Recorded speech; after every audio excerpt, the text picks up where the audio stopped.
தற்போது கிடைத்துள்ள முக்கிய செய்தியை பார்த்து வருகிறோம். தாமிரபரணி கருமேனியாறு நம்பியாறு இணைப்பு திட்ட சோதனையோட்டத்தை நடத்த முதலமைச்சர் மு.க.ஸ்டாலின் உத்தரவிட்டிருக்கிறார்.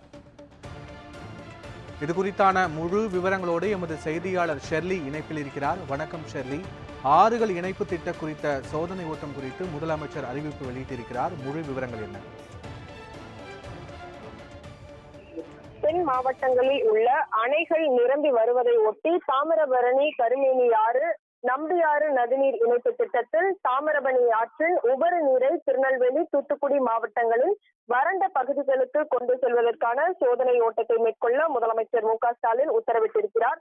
குறிப்பாக கடந்த 2008ஆம் ஆண்டு அப்போது நடைபெற்ற சட்டமன்ற கூட்டத்தின் போது அப்போது முதலமைச்சராக இருந்த கலைஞர் கருணாநிதி அவர்கள் தாமிரபரணி ஆற்றிலிருந்து கடலில் உபரியாக கலக்கும் 13,758 மில்லியன் கன அடி வெள்ள நீரில் கன்னடியன் அணைக்கட்டில் இருந்து 2,765 மில்லியன் கன அடி நீரை கருமேனியாறு மற்றும் நம்பியாறு நதிகளுடன் இணைக்கும் திட்டத்திற்கு நிர்வாக ஒப்புதலானது வழங்கப்பட்டிருந்தது.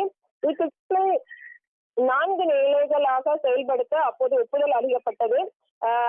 கடந்த 2009ஆம் ஆண்டு 2ஆம் மாதம் அன்று இத்திட்ட பணிகள் ஆனதும் துவக்கி வைக்கப்பட்டிருந்தது. கடந்த 2 ஆண்டுகளில் இப்பணிகள் விரிவுபடுத்தப்பட்டு நிறைவேற்றப்பட்டன.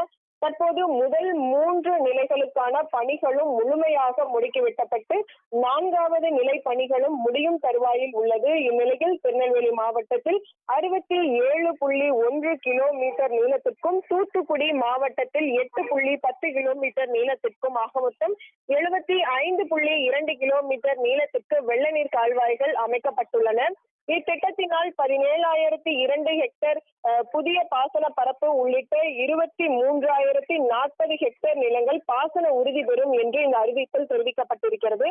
எனவே திருநெல்வேலி மாவட்டத்தில் பாளையங்கோட்டை, நாங்குநேரி, ராதாபுரம் ஆகிய 3 சட்டமன்ற தொகுதிகளிலும், தூத்துக்குடி மாவட்டத்தில் திருவைகுண்டம், திருச்செந்தூர் ஆகிய 2 சட்டமன்ற தொகுதிகளிலும் பயன்பெறும் திருநெல்வேலி மாவட்டத்தில் 32 கிராமங்கள் மற்றும் 177 குளங்களும், தூத்துக்குடி மாவட்டத்தில் 18 கிராமங்கள் மற்றும் 75 குளங்களும் பயன்பெறும் என்ற இந்த அறிக்கை மூலம் தெரிவிக்கப்பட்டிருந்தது. தற்போது வடகிழக்கு பருவமழையானது தீவிரமடைந்திருக்கிறது. குறிப்பாக அந்த தென் மாவட்டங்களில், கடலோர மாவட்டங்களில் அதிக அளவு மழை பெய்யும் என்ற அறிவிப்பும் வானிலை ஆய்வு மையம் சார்பாக விடுக்கப்பட்டிருந்தது. இந்நிலையில் தாமிரபரணி ஆற்றில் வெள்ளப்பெருக்கு ஏற்பட்டுள்ளதை தொடர்ந்து இத்திட்டத்தில் உபரி நீரை கொண்டு செல்வது குறித்து நீர்வளத்துறை அமைச்சர் மற்றும் அத்துறை சார்ந்த அலுவலர்கள் கலந்தாலோசித்து முதல்வருடன் ஆலோசனை மேற்கொண்டனர். இந்த ஆலோசனையின் போது எடுக்கப்பட்ட முடிவின்படி கன்னடியன் வெள்ளப்பெருக்கு கால்வாயில் தண்ணீர் திறக்கப்பட்டு சோதனை ஓட்டம் மேற்கொள்ள முதலமைச்சர் மு.க.ஸ்டாலின் தற்போது உத்தரவிட்டு அதற்கான ஆணையம் பிறப்பித்திருக்கிறார். இதன்படி உபரி நீர் திறக்கப்பட்டு திருநெல்வேலி, தூத்துக்குடி மாவட்டத்தில் உள்ள வறண்ட பகுதிகளில் விவசாயிகளுக்கு இத்திட்டத்தின் மூலம் பயனடைவர் என்றும் இந்த அறிக்கையின் மூலம் தெரிவிக்கப்பட்டிருக்கிறது. முழுமையான விவரங்களுக்கு நன்றி ஷெர்லி.